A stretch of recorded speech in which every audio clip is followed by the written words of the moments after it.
Boa noite, amigos. Boa noite, família. Boa noite. Da mesma maneira que vocês, há mais ou menos uns 3 anos atrás, eu tive problemas, a nossa família teve problemas com dependência química, né? E um familiar nosso se envolveu com drogas e aí acaba surgindo aquela dúvida, acredito que para todas as famílias, que é: e agora o que eu faço, né? E aí a gente começou a procurar como que a gente poderia resolver aquela situação de dependência química. Até então a gente tinha aquele posicionamento de que isso nunca vai acontecer com a gente, isso só acontece com o vizinho, nosso filho é uma pessoa maravilhosa, a gente educou ele extremamente bem, só que acabou acontecendo com a gente. E ninguém acho que está preparado para isso, né?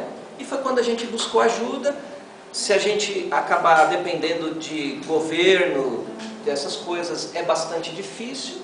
E fomos encaminhados para um grupo que na época a gente nunca tinha ouvido falar, que era um grupo de amor exigente. E fomos ao grupo, né? E desde então, fazem quase 3 anos, eu participo de um grupo de amor exigente. Para resumir, claro, né? O nosso parente, graças a Deus, hoje está limpo, está no tratamento, né? Mas teve todo aquele percalço que acabou tendo todas as pessoas que acabam se envolvendo com drogas. Foi para sarjeta, internação, aquela coisa toda, família desestruturada e, graças a Deus, a gente continuou vindo na reunião, continuou buscando a informação e hoje nosso familiar, graças a Deus, está num rumo bom, pelo menos, né, que a gente sabe, hoje não usa mais drogas, né? O que eu quero passar antes de começar aqui para vocês é assim, o que eu acabei percebendo, só um detalhe, né? O nosso familiar ele já está limpo há um tempo e mesmo ele estando limpo, não tendo teoricamente mais problemas com droga, eu continuei frequentando o grupo. Por quê? Porque a importância do grupo, o grupo não vai resolver o problema do dependente químico. O grupo vai resolver o nosso problema, o nosso falta de conhecimento de como lidar com outro ser humano, que a gente já tem uma dificuldade natural, principalmente se ele está envolvido com dependência química. E aí eu acabei gostando tanto do grupo, porque no grupo você encontra apoio, encontra pessoas que vivem mais ou menos a mesma história, e a gente compartilha, a gente troca informações, e acabou se tornando uma coisa gostosa de estar participando. Como eu acabei me envolvendo muito com isso, e eu sempre fui uma pessoa muito curiosa, eu acabei unindo o meu conhecimento de outras áreas, já que eu estudo comportamento humano há um bom tempo, mais de 20 anos, e eu falei assim, puxa, de alguma maneira eu acho que eu posso contribuir para as pessoas com um pouco de conhecimento que eu tinha e mais o interesse que acabei desenvolvendo com a dependência química, né? Então, hoje, o que eu acho que a mensagem mais importante hoje para vocês que estão aqui independente de qualquer coisa, como o Alcides falou no começo, se não for nesse grupo, mas é interessante frequentar um grupo, é interessante, às vezes você vem só para desabafar. O grupo, ele vai te dar um apoio, porque sozinho é muito difícil. São poucas famílias que eu conheço que hoje conseguem algum sucesso em dependência química sozinhos. Porque, infelizmente, a gente tem pouco conhecimento disso. Por tudo que eu acabei vendo, o grupo de amor exigente é um dos que tem uma síntese de informação bem bacana. Esse programa de 12 princípios, ele funciona muito bem. Quem coloca em prática, eu tenho certeza que vai funcionar. Claro, aí vai depender também do dependente e tudo, mas o mais importante é a família conseguir um centro, uma unidade e uma tranquilidade também, e até poder saber como ajudar o dependente químico. Porque assim, a família quer ajudar. Claro, a família normalmente não abandona, eu vou largar ele na rua. A família quer ajudar. Mas se não tiver aquele entendimento de como é a melhor maneira, qualquer ajuda, ela acaba se tornando inútil. Porque às vezes a gente querendo ajudar, a gente acaba atrapalhando. Então, o grupo de amor exigente com esses princípios, pelo menos até agora, foi um meio que eu tenho quase certeza, não vou dizer 100%, porque acho que nada nessa vida é 100%, mas 99%, na minha opinião, é o melhor programa de ajuda para a família. E, claro, em consequência, para o seu dependente químico. O meu papel hoje, a minha missão, como eu acabei assumindo, é trazer informação. Acrescentar naquilo que vocês já sabem, acrescentar nas informações que é passado nas reuniões. Quanto maior informação a gente acaba tendo, mais fácil fica para a gente poder lidar com um problema. Eu acabei vendo a situação de uma maneira interessante, porque assim, todo mundo fala, o problema não é as drogas, o problema não é as drogas, o problema é o comportamento. Até aí tudo bem, mas eu tenho visto pouco material que fala sobre comportamento em relação às drogas. A gente vê bastante drogas em relação ao comportamento, mas vê pouco comportamento em relação às drogas. E hoje eu estou trazendo um material bacana para vocês, que hoje eu vou falar, mas assim, a maior parte do que eu vou falar hoje é sobre o comportamento do dependente químico. Porque muitas vezes é importante a gente saber por que o dependente químico é do jeito que é. Porque como que ele pensa? Por que ele usa droga? Por que ele não consegue parar de usar? E aí tem aquela pergunta que a gente cansa de ouvir no grupo, que é assim, se o negócio é tão ruim, se a droga é tão ruim, a pessoa está morrendo, está na sarjeta, por que ela continua usando? Como que alguém pode pegar um negócio tão ruim e continuar usando? E hoje eu vim dizer para vocês o porquê que acontece isso. Por quê? Para vocês poderem ter uma dimensão diferente, para poder tratar melhor, para poder ajudar de uma maneira mais efetiva. Tá? Da mesma maneira, até para vocês participarem um pouco da minha linha de raciocínio. Isso daqui, eu acho que todo mundo sabe o que é isso aqui. Todo mundo sabe? Caneca. Uma caneca, tá? Eu acredito que tenham pessoas aqui que usam a mão direita como mão preferencial, acho que a maioria, né? E tem alguém aqui que é canhoto, como é que se chama? Sinistro. Canhoto. Tá, quem usa a mão esquerda. Então assim, se eu perguntar para vocês, de que lado que está a asa da xícara, da caneca, de que lado que ela está?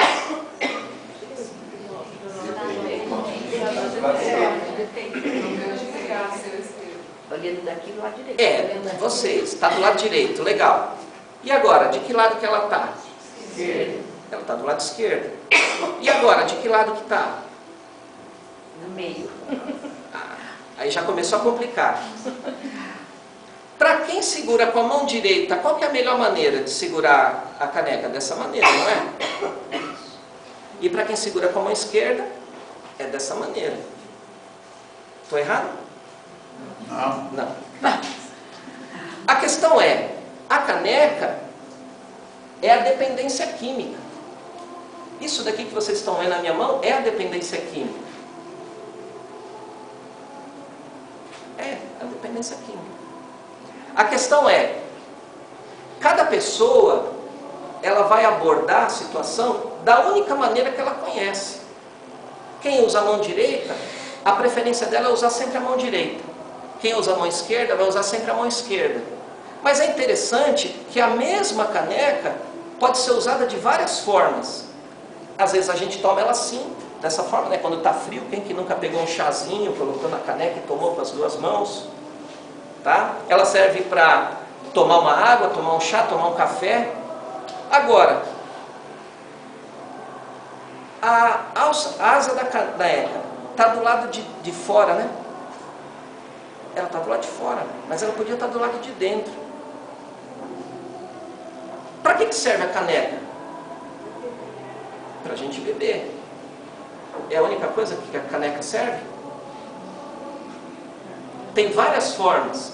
A caneca, ela serve para a gente beber, ela serve para a gente peso de papel, você coloca ela em cima para o papel não voar. Eu não sei quem tem aquelas janelas antigas, eu abria a janela e colocava assim na janela para entrar um ventinho, não sei quem já fez isso. Vitrô, né? O vitrô, né, que tem aquela aba, né?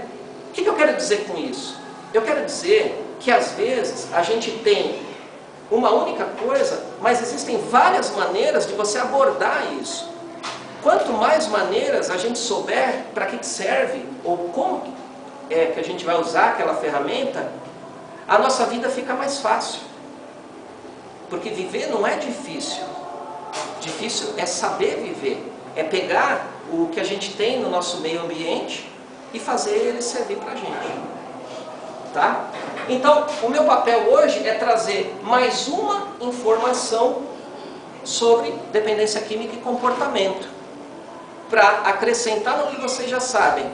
O que eu vou falar hoje, eu sempre falo no trabalho que eu faço, não é a verdade. Porque a verdade, ela é algo muito amplo. Hoje eu vou falar para vocês uma parte da verdade. Então, o que eu vou falar hoje é parte de uma verdade muito maior. Todos nós temos a nossa verdade. E hoje eu trago uma parte da verdade, para que, se vocês acharem interessante, acrescentar na verdade de vocês, e vocês pegarem isso para ajudar o dependente, né?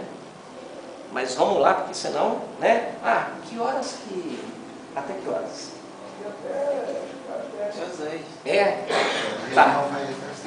Pode gastar o valor. Posso gastar.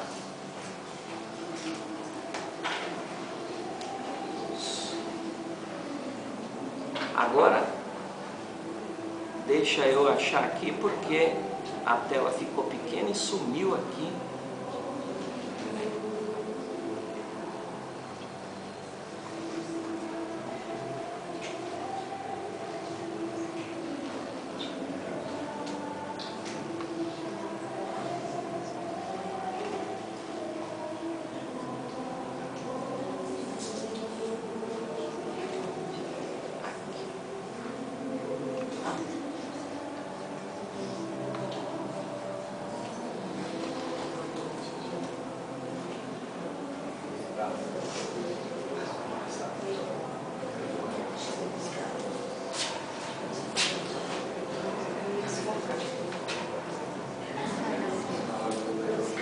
Tá bom para enxergar? Beleza.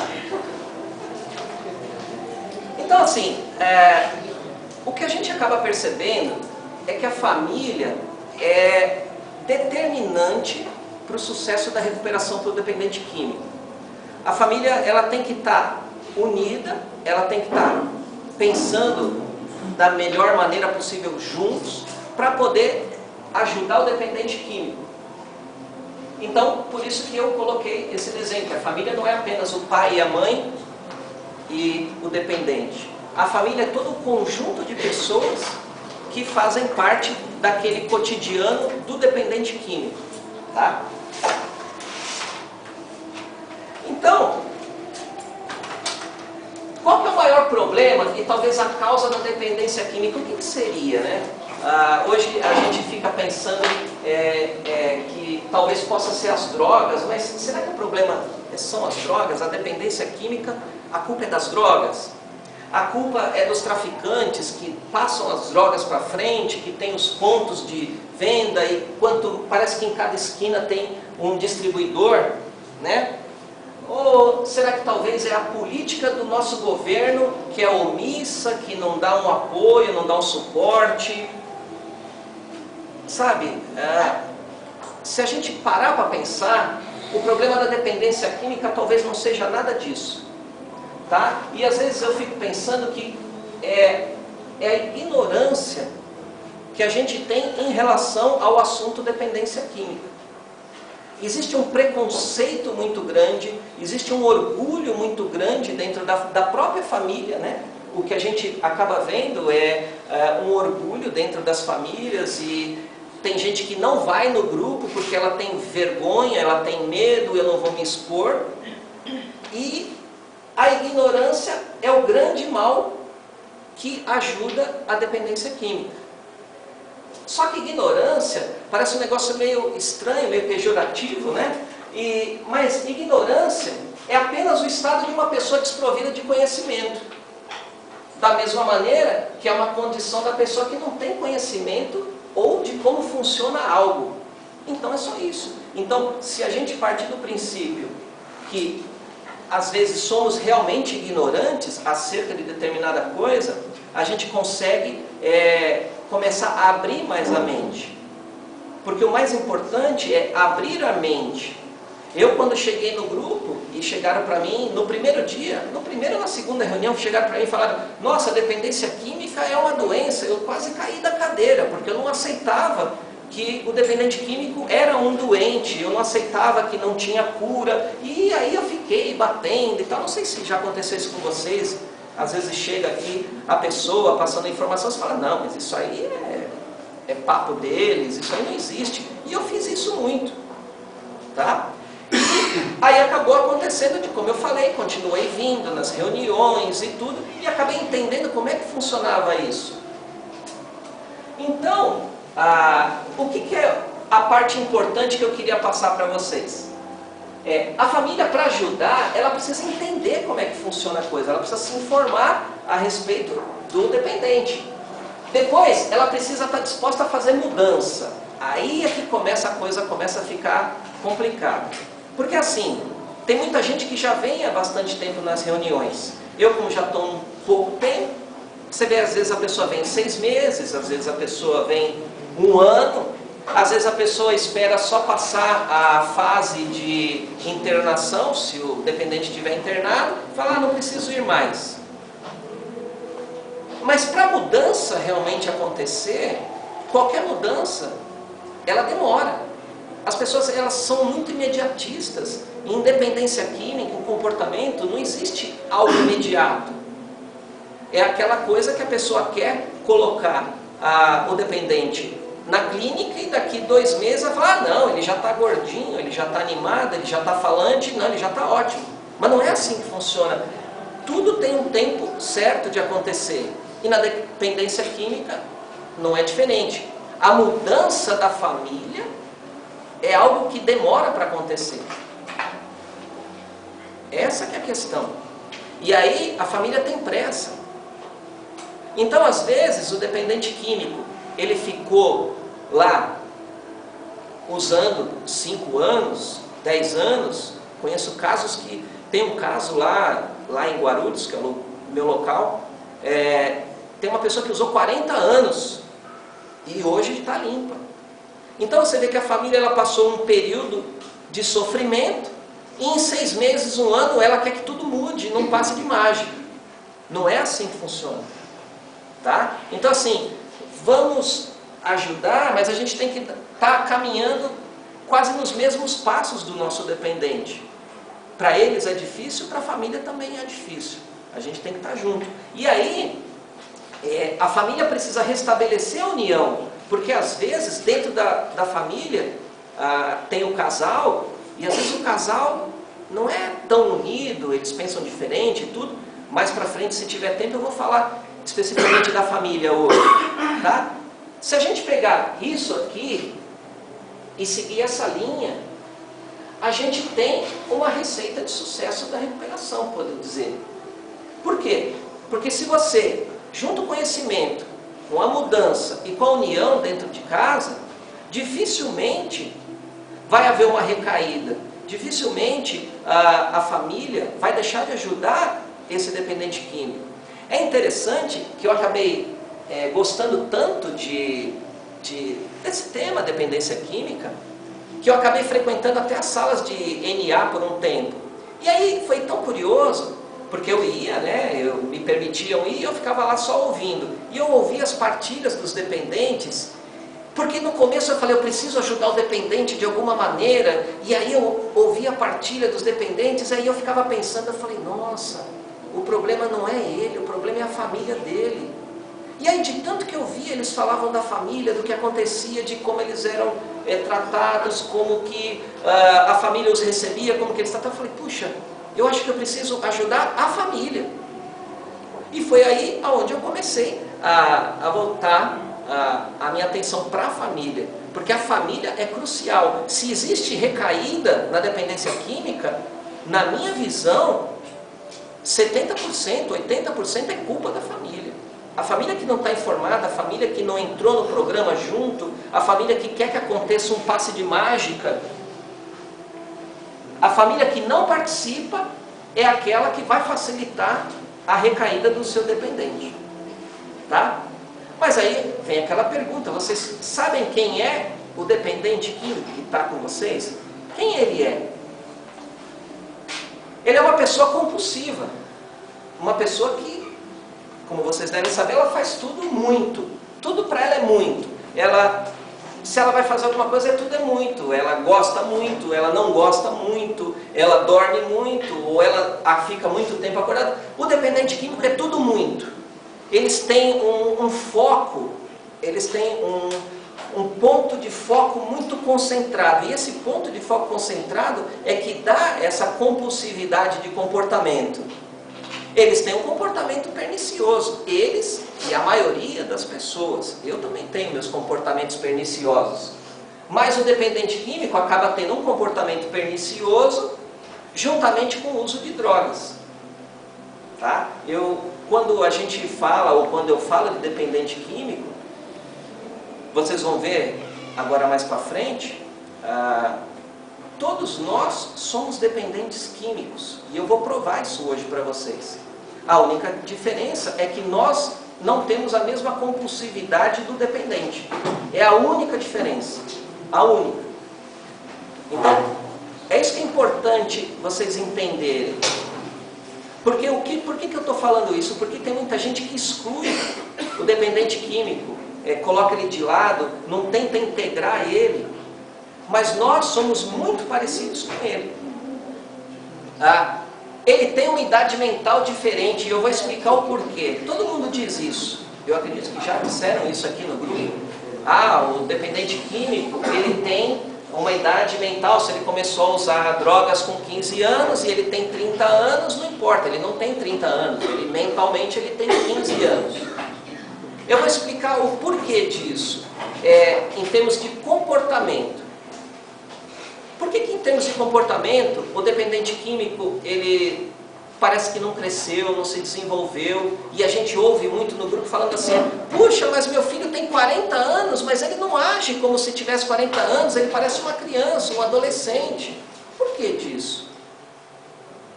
Quando o dependente químico começou a usar drogas, e aquilo foi se formando na sua química, ele passou a deixar de lado todas as outras experiências que é normal para uma pessoa normal.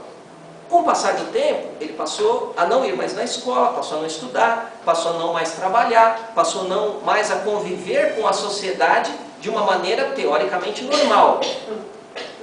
Mas hoje, nós somos pessoas que temos a nossa personalidade formada pelas experiências adquiridas no nosso cotidiano, interagindo com as pessoas, interagindo com o trabalho, interagindo com os estudos.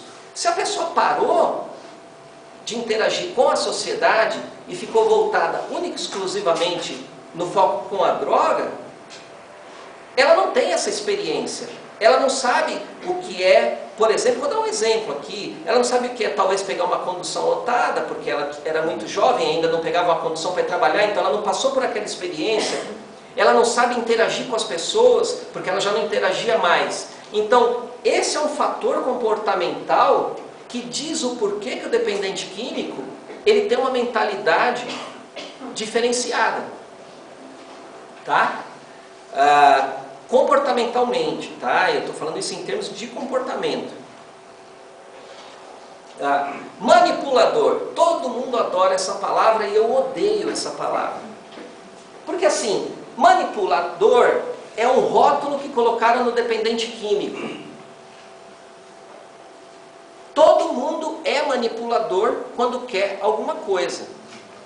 Eu acho horrível colocar rótulos, porque quando você coloca rótulos, você se separa das pessoas. Ele é isso e eu sou aquilo, eles são aquilo Mas nós somos uma família. A família precisa estar o máximo possível unida. E quando você fala, o dependente químico, ele é manipulador? Claro, ele é manipulador. Como nós também somos. A questão é, por que ele é um exímio manipulador? Porque ele é mais esperto? Porque ele é mais inteligente? Porque ele usa drogas? Não. Porque ele é uma pessoa que nós deveríamos ser estando em estado sóbrio, que é ter o foco no que se quer. Se nós, pessoas que não usam drogas, tivéssemos o mesmo foco de objetivo que o dependente químico tem, seríamos pessoas assim extremamente realizadoras, maravilhosas, conquistadoras. Só que nós não temos foco nenhum, a gente está sempre disperso. Quem quantas vezes começou a fazer alguma coisa e largou? O dependente químico não. Ele só pensa na droga. E a única coisa que ele quer é o foco dele. Então o que ele faz? Ele fica ali articulando o dia inteiro, porque ele tem tempo. Como é que eu vou fazer para conseguir minha próxima dose? E aí ele fica lá, bom, o fulano vai chegar do trabalho, o cicrano saiu para trabalhar, e quando... Então ele fica articulando aquilo na cabeça dele. Como qualquer pessoa faz, de uma maneira normal, mas não com o mesmo poder de atenção que eles têm. Tá? Eles são manipuladores? Claro que são. Isso é ruim? Isso é bom? Isso é o jeito que eles são. O importante é como que a gente lida com essa manipulação. E aí é que está o porém. Deixa eles manipular. A questão é como é que você recebe essa manipulação? Quanto de fragilidade nós temos diante da manipulação dele? Aí é que está. Tem muita gente que, essa semana eu estou fazendo lá uma movimentação no meu grupo, que eu tenho, depois no final eu falo, eu tenho um grupo na internet, e eu estou falando sobre manipulação. Às vezes a pessoa fica com aquela coisa, ai, manipulador, manipulador, manipulador, e às vezes ele está ali conversando normalmente, e aí a pessoa já está, ai meu Deus, ele está manipulando, e às vezes ele está falando uma coisa relevante, uma coisa importante, e a gente fica com esse rótulo na cabeça e não consegue ter um discernimento. Isso atrapalha. Então a gente precisa saber identificar quando ele está manipulando ou quando realmente ele está ali tentando interagir. Tá? Claro, são casos específicos, a gente precisa entender isso. Eu só estou colocando um ponto de vista a respeito desse assunto. Quanto que a gente tem que ainda aprender para lidar com uma manipulação? Não só do dependente químico, mas com qualquer outra pessoa. O mundo nos manipula, nosso chefe nos manipula, todo mundo manipula todo mundo. A questão é, o nosso problema é o dependente químico da nossa família. Então a gente precisa entender como lidar com essa manipulação. Tá? Ele é uma pessoa doente? Claro que ele é uma pessoa doente. Uma das coisas que, como eu disse, eu era totalmente contra, era acreditar que o dependente químico é doente. Ele é uma pessoa doente, comportamentalmente e fisicamente. Principalmente fisicamente. Por quê? Porque a droga, ela altera a bioquímica do corpo. É interessante, e eu vou passar isso mais para frente para vocês, porque assim, nós achamos que somos uma coisa que nós não somos, nós normais. Somos motivados a fazer qualquer coisa na nossa vida por causa dos nossos hormônios. Nós possuímos hormônios, vários deles, biologicamente falando. O dependente químico, quando usa droga, essa droga, ela interage de uma maneira tão forte com o sistema hormonal do dependente químico, que essa química muda o comportamento. É isso que eu acho que é interessante vocês entenderem um pouco disso. Eu sei que talvez pareça um pouco complexo, mas assim, não é o que ele pensa que faz ter um comportamento. É a bioquímica que motiva o comportamento que ele tem. A bioquímica alterada pelas drogas. E ele não é uma pessoa normal. Aí é que está outra questão. Porque na reunião, eu vejo muita família querendo tratar o dependente químico como uma pessoa normal. Ai, meu Deus, você está falando que ele não é normal? Não. Eu quero que vocês entendam o que é normal e o que não é normal para vocês não ficar, né? Porque quando as pessoas, eu vejo que tem muito não me toque, muito mimimi, mas eu acho que a gente tem que tratar do tema de uma maneira, né, certa. Ele não é normal. Por quê? Porque ele não pensa igual uma pessoa que usa drogas. O pensamento dele é diferente, o comportamento dele é diferente, as atitudes são diferentes, o jeito que ele se relaciona com as pessoas é diferente. Como que você trata uma pessoa que é diferente como se ele fosse uma pessoa normal? E eu vou chegar lá. A família chega e fala assim, puxa, mas ele chegou da rua e ele parecia que estava bem, e aí eu fui lá e fui conversar com ele, e aí eu vi que ele foi agressivo, e ele falou que não me amava, e aí eu fiquei muito chateada porque era meu filho e eu vi ele crescendo. Esquece isso. Aquele filho que você conhecia até o dia que ele usou drogas é uma pessoa. Depois que ele começou a usar drogas, ele é outra pessoa. É isso que precisa ficar claro. Por quê? Porque se você continuar tratando ele como uma pessoa normal, você não vai conseguir ajudar ele. Para ele ser ajudado, você precisa tratar ele como um dependente químico precisa ser ajudado. Não da maneira que você ajudaria um filho que não usa drogas. Porque uma pessoa que não usa drogas, ela tem um entendimento, ela tem outra emoção, ela se comove, ela cria uma empatia. E um dependente químico não tem nada disso. Então não adianta você chegar para o seu filho, para o seu marido, para a sua mulher e tentar emocioná-la. Puxa, mas você usa e você não me ama, e aquela coisa, e eu fiz tudo por você. Não funciona. Por quê? Porque ele não é uma pessoa normal. Esse tipo de diálogo não atinge ele. Então, por isso que eu digo, o dependente químico precisa ser tratado como um dependente químico. Para isso que a gente precisa se informar, buscar informação, como é que ele funciona.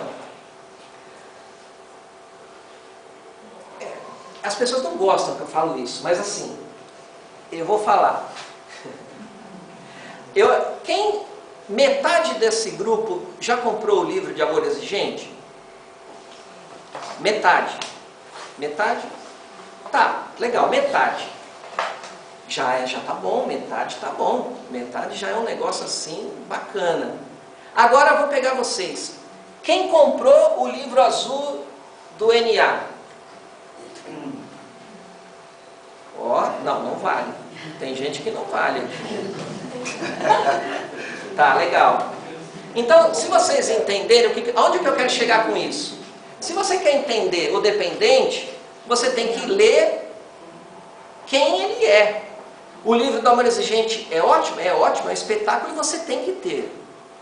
Agora, é interessante também você ler uma literatura que fala sobre o comportamento do dependente químico. Como o Alcides mesmo citou no início da reunião, ele estava lá lendo um livro que fala sobre dependência química. Como que você quer entender o dependente químico se você não lê nada a respeito de comportamento de dependência química? Está entendendo? São coisas simples. É só comprar um livrinho, acho que é 10, 15 reais, um negócio baratinho. Tem muita gente, eu acho que não vai dar tempo hoje, que é codependente. Quem já comprou ou leu material de codependente? E agora? Aí sim. Então, são 3 livros básicos que quem tem um dependente tem. Livro de Amor Exigente, talvez um livro de NA e um livro que fala sobre codependência. Que é outra coisa que, se der tempo hoje, é um negócio complicado. Vocês estão entendendo? Então, assim, agora, como é que funciona isso? Agora eu vou colocar vocês dentro do universo do dependente químico, porque falando é legal. Mas e aí? Ninguém nunca usou uma droga, ninguém fumou uma maconha, ninguém... Sabe? Como é que você sabe como é que ele se sente?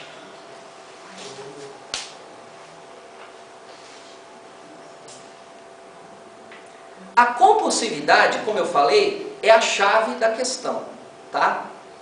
Então assim, se vocês me permitirem, eu quero fazer uma dinâmica assim muito rápida com vocês. Vocês estão vendo isso aqui, né? Isso daqui é um limão. Limão, esse deve ser um limão galego, se eu não me engano, amarelinho, gostoso. Todo mundo, eu queria que prestasse atenção no limão. Todo mundo já deve ter chupado um limão, todo mundo já tomou um suco de limão, todo mundo já espremeu um limão na comida. Sabe aquele limão, quando você pega ele, aquele cheiro, vocês conseguem sentir o cheiro do limão? Quando você aperta assim a casca do limão, e aí você vê aquele negocinho saindo, assim, aquele óleozinho, aquele cheiro do limão, e aí de repente, aquele limão assim, aquela coisa, sabe? Tem gente que adora um limão. Vocês conseguem entender o limão? Quem aqui conseguiu acompanhar o que eu estou falando e de alguma maneira, talvez não todas as pessoas, ficou com água na boca? É mesmo? Mas espera aí, mas não tem nenhum limão aqui.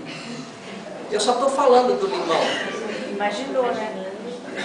Ah, então espera aí. Então a gente já começou a entrar no universo da dependência química. Vamos lá. Então, o que acaba acontecendo? Quem não gosta de limão, tem alguém que fuma aqui? Tem alguém que fuma aqui. Você que fuma, sabe quando você acende o cigarro, e aí você escuta aquele crepitar? Nossa, aquilo é uma delícia, né? Eu sou ex-fumante, eu sou um não fumante hoje. Aí você acende, aí você escuta aquele som do cigarro, aí você dá aquela tragada e sente aquele vapor descendo aqui. Nossa, para quem não fumou não sabe. Eu fumei por 26 anos e tem 8 anos que eu parei de fumar. Então eu sei descrever exatamente a sensação. Uma coisa doida, às vezes dá um balão na cabeça, assim, não sei. É legal, mas não é muito legal, né? Vamos deixar claro aqui. Para quem fuma, só de eu falar isso, de repente já deu uma vontade. Ó, que gostoso. Mas tem gente que não fuma, mas tem gente que bebe. Quem que bebe aqui? Toma um aperitivinho, uma cervejinha. Não é problema nenhum. Mas eu já vi cúmulo do dependente químico sair da clínica e no mês seguinte era aniversário dele e a família fez uma festa de aniversário e tinha cerveja, tinha uísque, tinha tudo. E aí eu fiquei assim horrorizado, né? E aí eu falei, aí a pessoa chegou para mim e falou assim: olha, mas sabe o que é? Eu não queria, mas o meu marido falou que não tinha problema, porque ele não vai beber. Vocês estão entendendo como é que a família funciona? Vamos lá, quem não fuma e quem não bebe, tudo bem. Mas tem gente que gosta de comer. Ó, uma mesa assim. Sabe aquela cafezinho da manhã? Uma macarronada. Eu sou fanático por uma macarronada. Aquele cheiro do molho, aquele gostinho do molho. Nossa, macarronada. Quem que não gosta de um bolo de chocolate? Agora eu vou pegar vocês, hein? Um bolo de chocolate, olha, eu estou quase babando aqui. Bolo de chocolate, ou então só um chocolatinho. Um chocolate, vai. Mas tudo bem, mas tem gente que não faz nada disso, mas ela é uma pessoa que joga. Eu, particularmente, eu tenho que tomar cuidado com o jogo. Porque eu sou uma pessoa que, se eu pegar uma coisa, um jogo, e eu gostar daquilo, então esse é o meu evite. Como eu estava dizendo, eu tenho, da mesma maneira que todos, um comportamento pernicioso. Para jogo eu tenho um comportamento pernicioso. Então o que eu faço? Eu evito. Faço uma brincadeira e tal, mas se eu me aprofundar naquilo, eu viro à noite jogando. E também tem gente que é viciada em sexo, a gente não vai entrar no detalhe aqui, até para não ficar um negócio, né? Não vou motivar ninguém a ficar pensando nessas coisas que não é o momento certo, tá? Vocês conseguiram perceber como que isso funciona dentro da cabeça? A gente está só imaginando, a gente está só imaginando. A gente não está comendo, a gente não está bebendo, a gente não está usando nada, mas começamos a ter sensações como se a gente tivesse. E é isso que acaba acontecendo muito com o dependente químico. Por quê? Porque no dia que o dependente químico usou a sua primeira vez, tem uma coisa que se chama memória eufórica. Não sei se vocês já ouviram falar nisso. Em dependência química chama-se memória eufórica. E a memória eufórica, que é normalmente quando ele usou, e que foi uma coisa assim, que criou dentro dele uma âncora poderosa de sensações, ele vai usar todas as vezes pensando naquela única experiência que ele teve. É isso que é interessante. Da mesma maneira que nós. Porque assim, uma coisa que eu aprendi nesses estudos e estudando as pessoas é que normalmente todos nós também temos a nossa imagem preferida. Se você está com fome e de repente você fala assim, puxa, eu estou com uma fome, provavelmente cada pessoa tem uma imagem preferida de comida, mesmo que ela não coma aquela comida daquela vez. A pessoa está na rua e fala, puxa, um docinho agora vai bem. O que ela vai pensar? No bolo de chocolate, na barra de chocolate, no pudim, mesmo que ela não coma. Isso para vocês entenderem que é uma memória eufórica. No nosso caso, como não usamos drogas, nós conseguimos nos segurar e falar, não, depois eu como. O dependente químico não. Ele vai atrás daquilo. Vamos lá. O que acontece? Agora nós vamos entrar na parte gostosa disso tudo. Eu preciso ver que horas são. Senão acabo me empolgando aqui. 9. Tá. Todo ser humano, ele tem um sistema de recompensa dentro do cérebro. Sistema de recompensa. Sistema de recompensa, ele é biológico. Responde a estímulos internos e externos. Isso todo ser humano tem.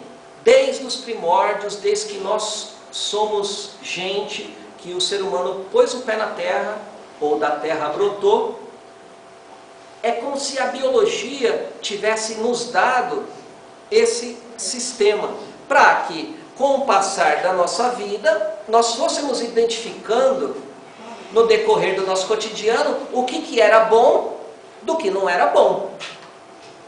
Então é como se tivesse um marcador dentro da nossa cabeça. Esse marcador e esses estímulos, eles funcionam através das sensações, dos 5 sentidos, né? Para quem deve lembrar isso da escola que a gente aprendeu, é a visão, tato, olfato, audição e o paladar. Tá? Então o mundo, ele chega para nós através dos 5 sentidos. Ele estimula a nossa biologia libera os hormônios e esses hormônios geram o comportamento. Então, se você está numa situação e essa situação foi boa, dentro de você vai ficar marcado, aquilo é legal, eu quero de novo. Ou, então, se você tiver uma experiência ruim, aquilo é ruim, eu não quero. É uma maneira que a natureza fez com que nos protegesse, para a gente poder identificar, porque até então, quando éramos primitivos, você não sabia se a maçã era venenosa ou não. Então, o que você fazia? Você ia lá, experimentava a maçã, puxa, é gostoso, é docinho. Então, o cérebro liberava um hormônio marcando aquilo na nossa genética.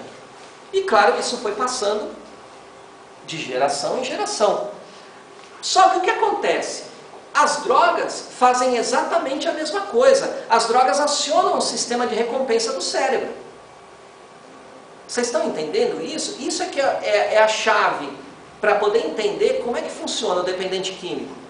Então, quando ele usa a droga, ela aciona aquele sistema de recompensa e ela libera aquele hormônio de prazer, tá? E aí, é claro, ele vai sentir toda aquela sensação, que da mesma maneira que seria de uma temperatura, de uma emoção, de uma alimentação, de um sexo agradável, a gente vai ter um prazer, tá? Por isso que eu estou falando, nós não somos muito diferentes do dependente químico, é só uma questão de compulsividade.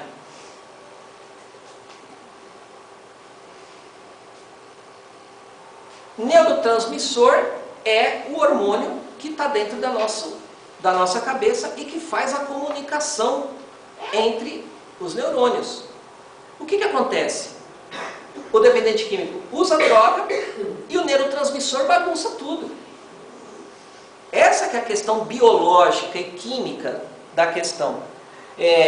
Todos os neurotransmissores, a função dele é transmitir informação entre as células cerebrais. Essa informação, se a gente está sóbrio, ela tem a quantidade correta, a dose correta, a velocidade correta, e por isso que a gente tem aquele comportamento teoricamente normal. Coisa que não acontece com o dependente químico. Ele vai usar a droga, e a droga ela vai alterar essa química cerebral, essa química celular. Então, até para ficar um pouco assim mais claro, né, até porque ninguém é obrigado a saber disso, né? Hormônios são as substâncias que comunicam as células do nosso corpo. Fazendo uma analogia, tá? Podemos dizer que os hormônios são as cartas enviadas pelo correio e o remetente é a célula que libera esse hormônio. Quem recebe esse hormônio é a outra célula do outro lado. Porque se nós tivermos duas células e elas quiserem passar uma informação à outra, elas vão usar esse hormônio. Ela fala, olha, vai lá e avisa ela lá que está acontecendo tal coisa. Então ela libera esse hormônio, o hormônio vai lá e ela recebe. Olha que legal. O duro é que assim, aí você vai pesquisando. A droga é algo normal para o ser humano. Por quê? Porque todos nós temos receptores nas células que estão aptos a receber todas as drogas.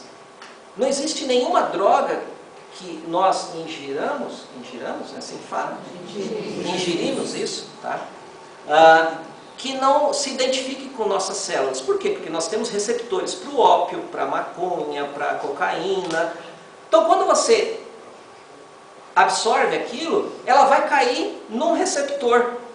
Então, por isso que ela interage de uma maneira teoricamente natural.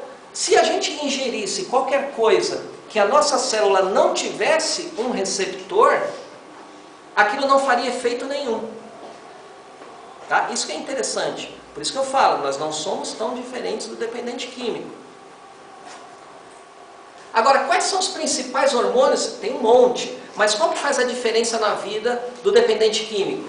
É a dopamina, o GABA, acetilcolina, serotonina e tem também um conjunto de aminoácidos que, de uma maneira geral, é denominado neuropeptídeos, que também fazem essa parte de comunicação e tudo. Hoje, eu quero falar especificamente da dopamina. A dopamina é a estrela da dependência química.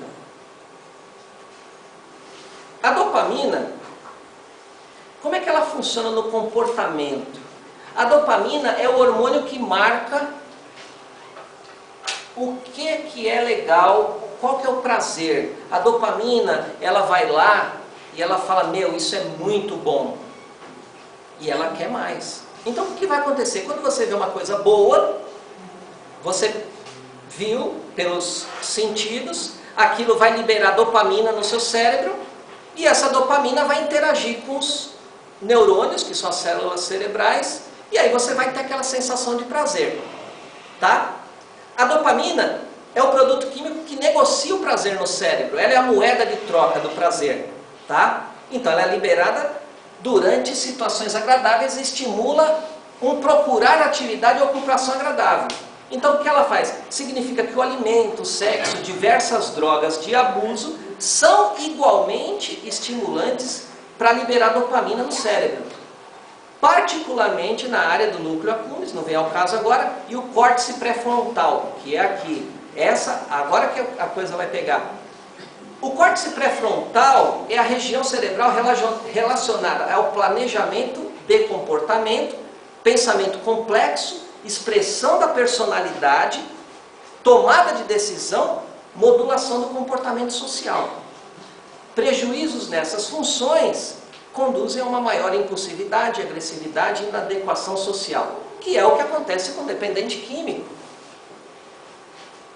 Vocês estão começando a entender que a coisa é química, que é hormonal, que não é só a vontade, que não é só uma simples vontade de deixar de usar? Por isso que é importante, vamos levar num psicólogo, vamos levar num psicólogo, vamos levar num psicanalista, vamos levar.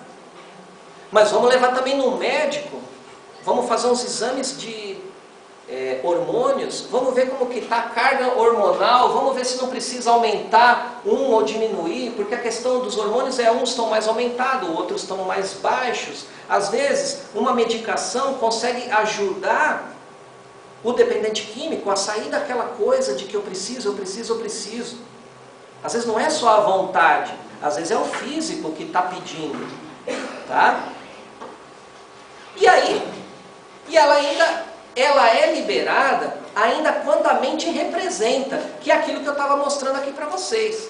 Então, às vezes, o dependente químico está lá na recuperação dele, só que como ele, infelizmente, ainda não achou um objetivo de vida, ele fica com a mente meio ociosa. E aí ele fica pensando nas coisas, e aí conforme ele pensa, aquilo libera os hormônios, aí começa a dar vontade, e aí ele começa a falar, puxa, eu preciso, sabe? Então assim, por isso que é importante para o dependente químico frequentar um grupo, frequentar um NA. Por quê? Porque o foco dele não vai ser a droga, vai ser a recuperação. Eu sempre falo para todo mundo, puxa, o dependente saiu da clínica, ele tem que frequentar alguma coisa, ele tem que tirar o foco de atenção dele do que ele fazia. Por isso que diz que tem que mudar os hábitos, por isso que a família precisa mudar. Porque quando o dependente químico, ele entra na recuperação, e eu estou pondo a hipótese dele estar em tratamento, tá? Que ele saiu da clínica, ele volta para o lar. Se a família não mudou, porque talvez ela, vamos dizer assim, bem feio falando, ela ficou com preguiça de vir na reunião, seja qual ela foi, porque eu queria assistir a novela, porque hoje está frio, porque está chovendo, ela não entendeu que ela precisa mudar aquela estrutura familiar. Quando ele chegar, ele vai encontrar aquelas âncoras mentais que ele tinha quando ele usava, e aquilo vai fazer com que ele volte até aquele foco de atenção comportamental. Claro que aí vai prejudicar, e é o momento que acontecem as recaídas. A família é crucial nesse momento. Deixa eu usar minha dependência química aqui.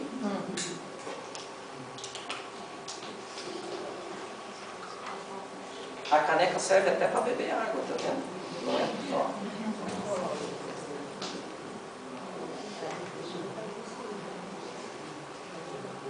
Eu tenho aqui, eu vou passar para vocês, se vocês me permitirem, eu fiz uma montagem que assim, às vezes eu falando fica um pouco difícil entrar na cabeça de vocês, porque talvez seja uma informação nova, alguma coisa diferente. E o que eu acabei fazendo? Eu falei, por isso que até falei com o seu Vitor, falei, seu Vitor, dá um jeito de levar o projetor, né?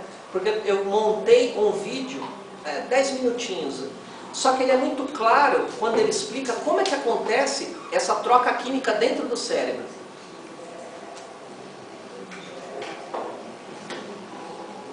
Deixa eu colocar aqui para vocês rápido. Tudo rápido, né? É só ligar o fio aqui, seu Vitor. Mas eu vou precisar ligar na tomada. Não está nada, né? Né? É o fio, não sei se vai alcançar.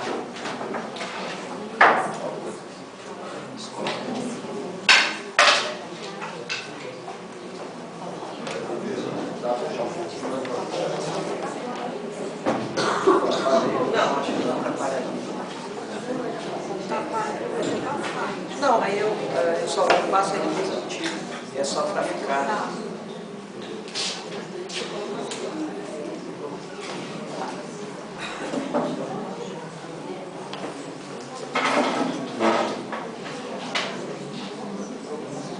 Ó, só que é importante, assim, o primeiro videozinho, que é 2 minutos, ele está em espanhol, mas ele é bem claro porque ele tem uma visualização bem lúdica, vamos dizer assim. Então é interessante prestar atenção como que ela vai explicar como é que existe essa ligação no cérebro.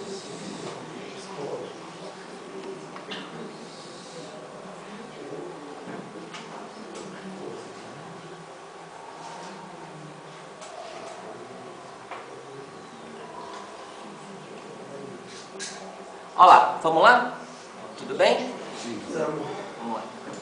Os efeitos da cocaína no cérebro, tá? Opa! Comer um gelado é algo que nos dá prazer.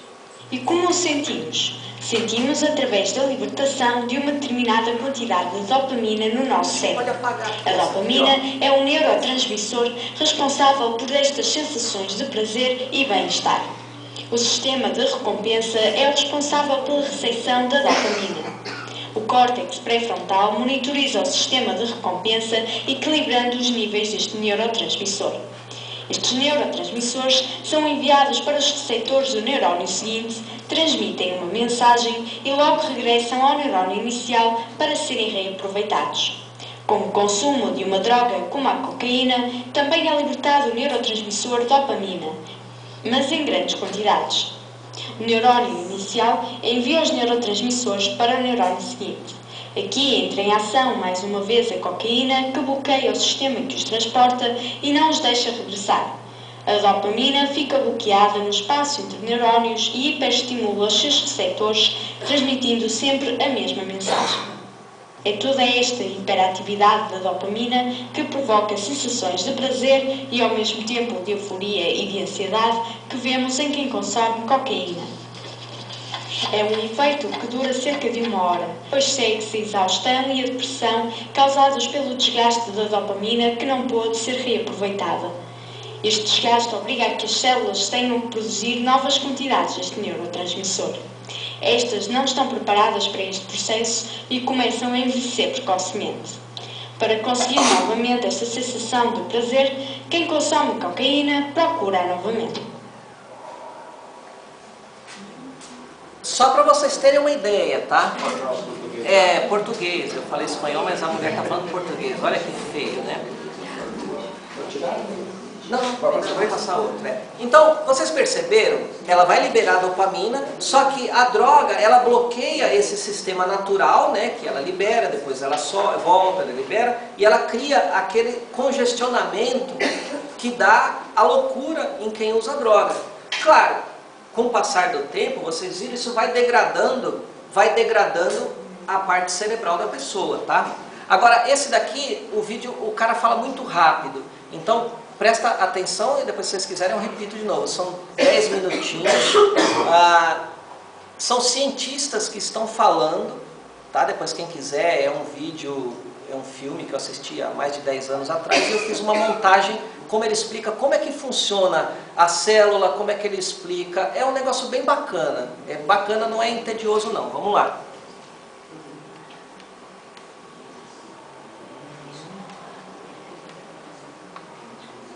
Vamos ver se eu acho aqui agora, né?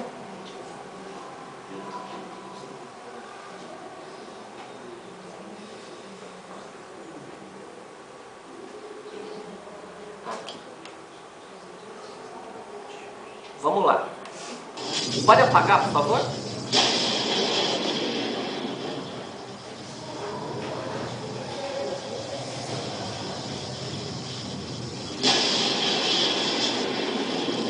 Tá dando para ouvir? No começo só havia o vazio, transbordando de possibilidades infinitas, das quais você é uma.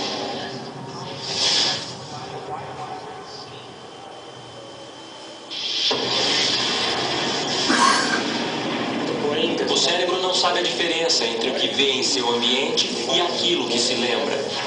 Porque as mesmas redes neurais específicas estão disparando. O cérebro é formado por células nervosas minúsculas chamadas neurônios. Esses neurônios têm ramos minúsculos que se expandem e se conectam a outros neurônios para formar uma rede neural. Cada local em que se conectam é incubado em um pensamento ou lembrança.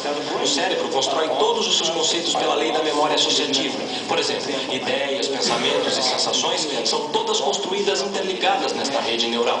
E tem todos os possíveis relacionamentos, umas com as outras. Sabemos fisiologicamente que células nervosas que disparam juntas se conectam. Se praticar algo diversas vezes, essas células nervosas têm um relacionamento de longo prazo.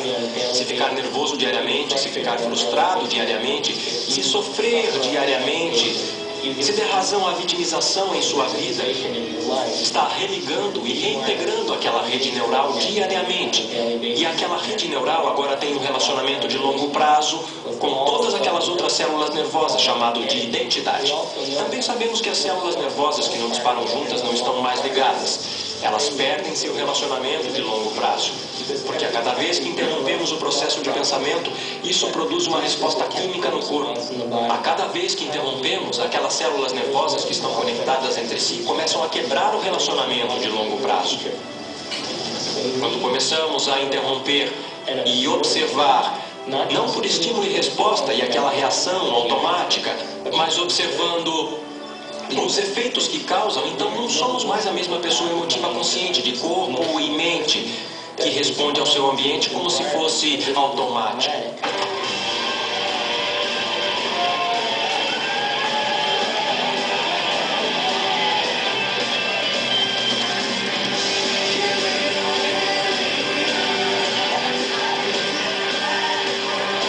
Isso quer dizer que as emoções são boas ou são ruins? Bom, as emoções são projetadas de forma a reforçar quimicamente algo na memória de longo prazo. É por isso que elas existem. Emoções são só substâncias químicas impressas holograficamente. A farmácia mais sofisticada do universo está aqui. Há uma parte do cérebro chamada hipotálamo. O hipotálamo parece uma pequena mini fábrica e é um local em que junta certas substâncias que combinam com certas emoções que vivenciamos.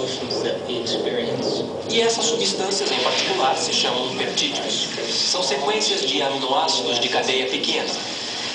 O corpo é basicamente uma unidade de carbono que produz cerca de 20 aminoácidos diferentes no total para formular sua estrutura física. O corpo é uma máquina que produz proteína. No hipotálamo pegamos as proteínas de cadeia pequena, chamadas peptídeos, e as juntamos a certos neuropeptídeos ou neurohormônios, que combinam com os estados emocionais que vivenciamos diariamente. Então, existem substâncias para a raiva, substâncias para a tristeza, substâncias para a vitimização, substâncias para a luxúria. Há uma substância que combina com todo e qualquer estado emocional que vivenciamos. E assim que vivenciamos aquele estado emocional em nosso corpo ou em nosso cérebro, o hipotálamo vai imediatamente formar o peptídeo e liberá-lo através da pituitária para a corrente sanguínea. Assim que ele chega à corrente sanguínea, vai para diferentes centros ou diferentes partes do corpo. Cada célula do nosso corpo possui esses receptores na parte de fora. Uma célula pode ter milhares de receptores. Estudando sua superfície, meio que se abrindo para o mundo externo. E quando um peptídeo acha uma célula, ele literalmente, como uma chave entrando em uma fechadura, fica na superfície do receptor, prendendo-se a ele e meio que move o receptor como se fosse uma campainha tocando e envia um sinal para a célula. Essa é uma alegoria. Na parte externa da célula existem esses bilhões de receptores que estão ali apenas para receber as informações que chegam. Um receptor que tem um peptídeo sentado nele muda a célula de várias formas. Dispara toda uma cascata de eventos bioquímicos, alguns dos quais provocam mudança no próprio núcleo da célula. Ai, tadinha de mim. Então são vários tipos de célula que está representando. Na verdade, a célula é a menor unidade de consciência do corpo.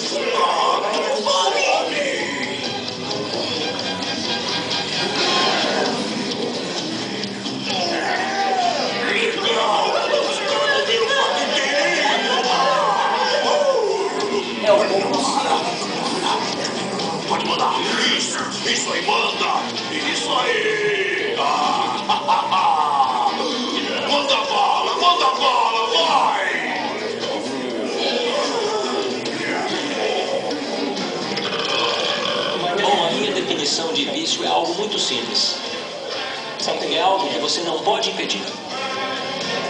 Vai, Esperão. Faça-me sofrer, por favor. Vai!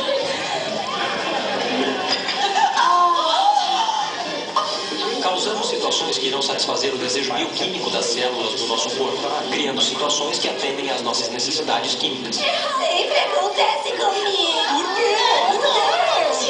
O vício sempre vai precisar de um pouco mais para gerar o barato ou a viagem que estão procurando quimicamente. Calma, eu me acalmar, está sempre mandando em mim. E a minha definição diz que se não consegue controlar o seu estado emocional, deve estar viciado nele.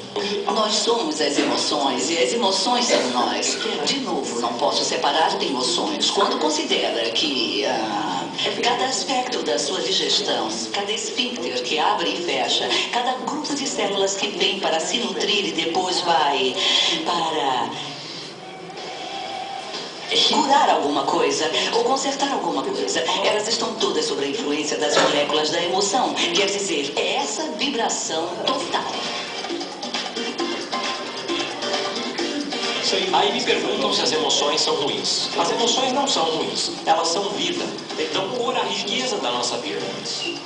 O problema é o nosso vício. O que a maioria das pessoas não percebe é que quando entenderem que são viciados em emoções, quer mais um? Não é apenas psicológico, é bioquímico. Pense nisso. A heroína usa os mesmos mecanismos receptores nas células que nossas substâncias emocionais usam. É fácil ver então que se podemos nos viciar em heroína, também podemos nos viciar em neuropeptídeo, qualquer emoção. Tudo começa na célula. A célula é uma máquina produtora de proteína, mas ela recebe o seu sinal do cérebro. Uma das coisas sobre os receptores é que eles mudam em sua sensibilidade. Se um determinado receptor para uma determinada droga ou suco interno está sendo bombardeado por muito tempo, a uma alta intensidade, ele literalmente vai murchar. Haverá menos deles ou será ligado de tal forma que seja dessensibilizado ou enfraquecido. Então, a mesma quantidade de droga ou de suco interno vai gerar uma resposta bem menor.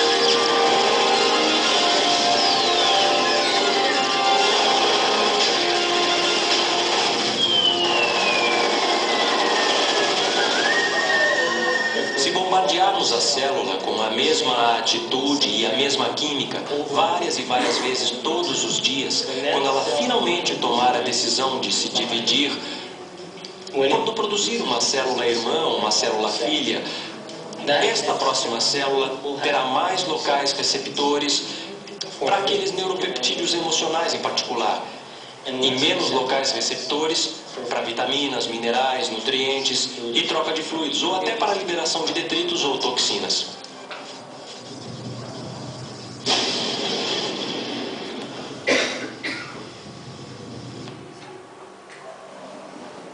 Vocês conseguiram pegar? Sim. Tá. O que é importante nesse vídeo? Direito. Vocês viram lá quando eu falei, olha, isso é importante, a perninha lá a perninha do neurônio se conectou no outro neurônio, aqui. Quando ela fez esse movimento e ela se uniu aqui, ela começou a criar uma informação. Quando isso acontece é que você teve um novo comportamento. Quando você descobriu algo novo, o seu cérebro, ele une os neurônios dessa maneira. Então vamos lá, a pessoa nunca usou droga, ela vai lá e ela usa a droga. Então esse neurônio vai se comunicar com este e falando, olha, entrou algo estranho aqui no nosso sistema e vamos criar um caminho de comunicação elétrica aqui. Então esse hormônio se conecta aqui. Tudo que a gente gente sabe, o que a gente aprendeu na nossa vida, todos os nossos comportamentos, ele funciona dessa maneira, ligado para próxima vez que a gente for fazê-lo, tá fácil, porque a gente já sabe como faz. A pessoa que usa drogas, todas as vezes que ela usa droga, aqui passa a informação, aqui passa a informação, aqui passa a informação. Quanto mais ela repete aquele comportamento, mais fortalecido fica essa ligação entre os neurônios. E quanto mais ela usa, mais reforça, quanto mais ela usa. Isso é como se fosse uma academia, um músculo que você vai lá, exercita, exercita, exercita. Por isso que fisicamente falando, é mais difícil quanto mais a pessoa usou. Por quê? Porque isso daqui dificilmente vai se desligar a partir do momento em que ele está bem fortalecido. Existem algumas linhas de tratamento, algumas linhas de terapia que faz tirar a pessoa desse foco de atenção. Isso aqui é foco de atenção. Quando a pessoa sai do foco de atenção, ela para de usar esse caminho aqui, porque ela já não está mais pensando nisso. Então isso daqui, a tendência é ir diminuindo, diminuindo, fragilizando, fragilizando, até chegar o momento, que é o momento que a gente torce, para que isso daqui se desconecte e aquilo passe a ser um comportamento estranho. Por exemplo, no meu caso, que eu parei de fumar, já fazem 8 anos, então eu talvez tenha alguma coisa, mas é algo assim tão ínfimo, que eu já não tenho mais vontade, eu já não penso naquilo, mas aí é que entra aquela questão. Se a pessoa usar uma vez, ela volta. Por quê? Porque ainda ficou. Então, aqui estava grosso, ela estava usando todo dia. Nossa, está fortona. Aí ela ficou 5, 10 anos. Aquilo foi diminuindo, diminuindo, até ficar um fiozinho, assim, bem fraquinho, mas ele está lá conectado. Quando ela usou de novo, aquela informação vai passar pelo mesmo caminho. E vai criar as mesmas lembranças, as mesmas motivações. E é isso que acontece. Fala, puxa, mas a pessoa está curada, ela não usa mais. Não. Aí é que fala por causa de doença, nesse sentido. Existe a questão psicológica. Mas hoje eu estou falando da questão física. A questão física é isso. Ela ainda tem aquele caminho neural que vai fazer ela lembrar de como se fosse a primeira vez. Por isso que a família é importante. A família não pode deixar o ambiente ser o mesmo, as mesmas atitudes. Bom, são 9h30. Vai ter a finalização e tudo. Eu queria saber, vocês querem fazer perguntas? Porque assim, eu ainda tenho um pouco mais de coisas para falar, mas às vezes eu estou só falando. Eu acho que é interessante se vocês quiserem interagir, tirar alguma dúvida. Eu acho que é interessante. Olha, eu não entendi isso.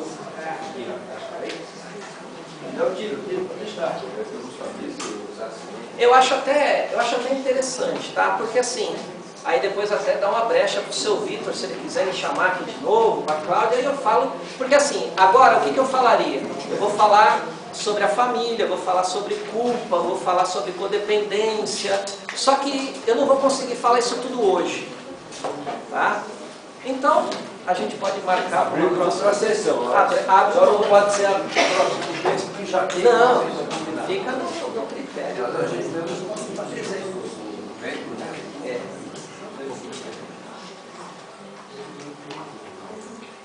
Estou disponível.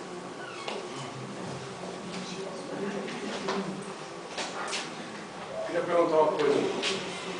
Como é que é o funcionamento no caso de pessoas, por exemplo, cada organismo age de uma forma, certo? A pessoa que usa e ela não se torna um vício. Como é que funciona essa ligação? Aí entra o lado psicológico. Aí é que entra o lado psicológico, porque as pessoas são diferentes, mas o mecanismo é o mesmo. Essa é uma outra coisa que eu acho também meio estranho, porque assim, todo mundo fala, cada um é cada um, cada história é uma história, não tem a mesma solução para todo mundo. Eu sou assim, talvez sim, talvez não, Uma coisa que eu brinco nos grupos é assim, eu acho que existe uma receita e quem veio buscar uma receita, ela está aqui no grupo. Ó, qual que é a receita? São os 12 passos. Isso que eu falo para todo mundo. Os 12 passos é como se fosse uma receita de bolo. Todo mundo faz o mesmo bolo de fubá. A receita é a mesma. Mas só que quando a pessoa faz o bolo de fubá, uma vai pôr um pouquinho mais de açúcar, outra vai pôr um pouco menos de farinha, outra em vez de pôr água, ela vai pôr leite, mas a linha de raciocínio da receita é a mesma. Então, existe uma receita de um modo geral para todos. Eu vou chegar na sua pergunta. Eu já usei drogas. Graças a Deus, eu agradeço isso todos os dias, hoje que eu tenho consciência, eu não me tornei um dependente químico. E aí eu fico me perguntando, e são coisas que eu me pergunto todos os dias, por que tem gente que usa drogas e ela vira um dependente químico, e por que tem pessoas que usam drogas e ela usa recreativamente? Não é essa a pergunta? É, porque, por exemplo, eu conheço pessoas que usam e têm a sua vida normal, trabalha, tem filhos, mora com a esposa. Com certeza. Teoricamente. A gente não sabe, na verdade, o que se passa. Aí é que tá, não, mas assim, teoricamente por quê? Porque talvez comportamentalmente ela ainda consiga interagir socialmente, consegue levar, mas fisicamente acaba deteriorando o sistema. Porque ela pode até não ser ruim para a pessoa ter um controle, para ela não assumir e tal. Eu tenho história na minha família de alcoólatras que o cara, bebia assim muito. E o cara chegava em casa doidão e ia, no dia seguinte ele acordava às 4 horas da manhã e ia trabalhar normalmente. Por quê? Aí é que tá. O que eu estou tentando chegar nessa conclusão e eu vou falar o que aconteceu comigo. Eu acredito que exista um fator pessoal, agora, vamos dizer assim, mais psicológico, mais da personalidade da pessoa, mais dos valores, mais do ambiente que ela veio, que vai chegar naquele momento que ela usou, que foi o que aconteceu comigo, e eu ainda vou chegar lá mais para frente, quem sabe, que quando eu fumei a maconha e eu perdi o controle sobre a minha pessoa, eu achei aquilo uma coisa assim tão estranha, porque eu estava tendo um comportamento, era como se eu tivesse saído do meu corpo e eu estivesse me observando. E aí eu ficava olhando para mim e falava, nossa, mas eu não quero fazer isso, por que eu estou agindo assim? E eu tentava parar e não conseguia, porque o corpo tinha me dominado, a química tinha me dominado. E eu ria, e eu fazia toda aquela coisa que é o sintoma da maconha. E aí eu falei, meu Deus, eu estou perdendo o controle, eu não posso perder o controle sobre a minha pessoa. E isso me emocionou, isso daí criou um gancho negativo dentro de mim. Que talvez foi aquilo que estava passando aqui. Que eu vinculei algo ruim ao uso. Da mesma maneira que eu, quando era jovem, quem jovem que não encheu a cara, eu já cheguei a encher a cara, de cair no chão e tal. Quando eu penso em bebida hoje, eu lembro do vexame que eu passei, daquela coisa horrível. Então, dentro de mim, criou uma âncora negativa associada a um uso. Tá? Tem pessoas que eu vi que se recuperaram.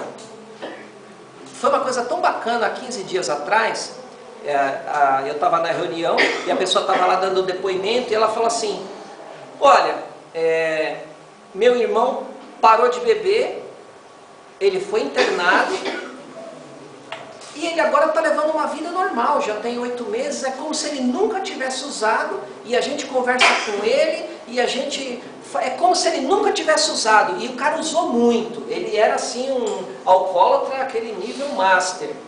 E aí eu gosto de especular, né? E eu falo, mas e aí, o que aconteceu especificamente assim? Por que você acha que hoje ele está bem? Aí ela falou assim, olha, o que eu lembro é que teve o dia que ele pediu ajuda, foi o dia que ele quase morreu.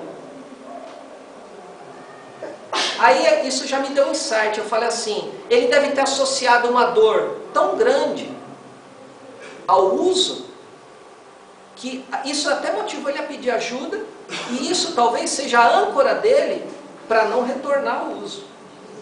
E isso é uma coisa que, sei lá, eu estou continuando a pesquisar o comportamento. É aquela velha história de fundo do poço, a pessoa que tem que chegar na... Ela tem que...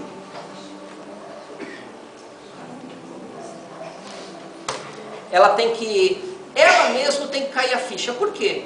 Porque se ela não sentir dor, ela não associa algo negativo ao uso.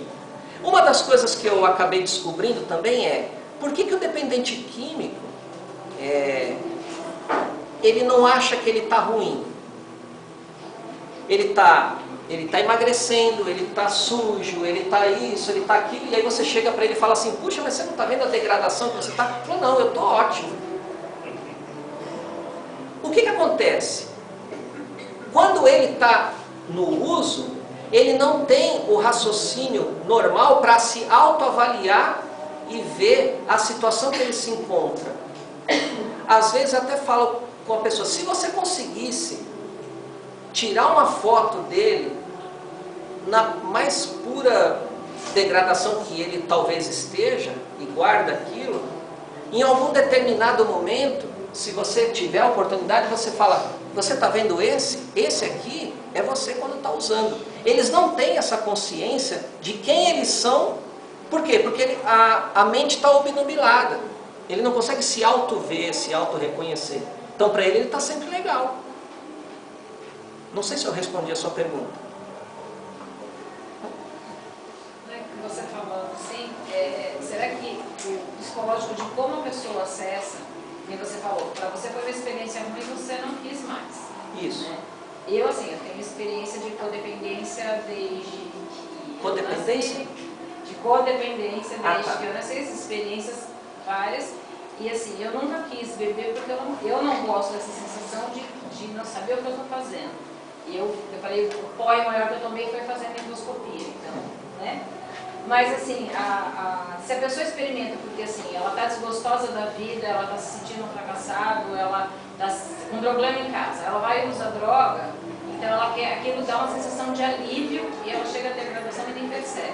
De repente a pessoa que assim, eu estou de boa, eu estou legal, eu vou experimentar para ver qual é o barato que me dá, de repente é esse tipo de pessoa que ele falou, que a pessoa usa quando quer, aparentemente fique boa, isso pode ser a relação... Mas é uma coisa para estudar. Eu entendi, mas isso eu falo, isso é uma roleta russa. Sim. Assim, por exemplo, se pegássemos todas as pessoas, ninguém gosta que eu falo isso, mas eu vou falar aqui só para vocês. Você quer saber se você é dependente químico? Vai lá e usa. É horrível falar isso, porque a gente só vai saber se usar. Então o que você faz? Não usa. Uma você coisa está entendendo? Eu brinco muito para assim, o que é normal? Você falou muito, a pessoa normal. O normal é o nível da máquina de lavar. Eu acho que de perto ninguém é normal.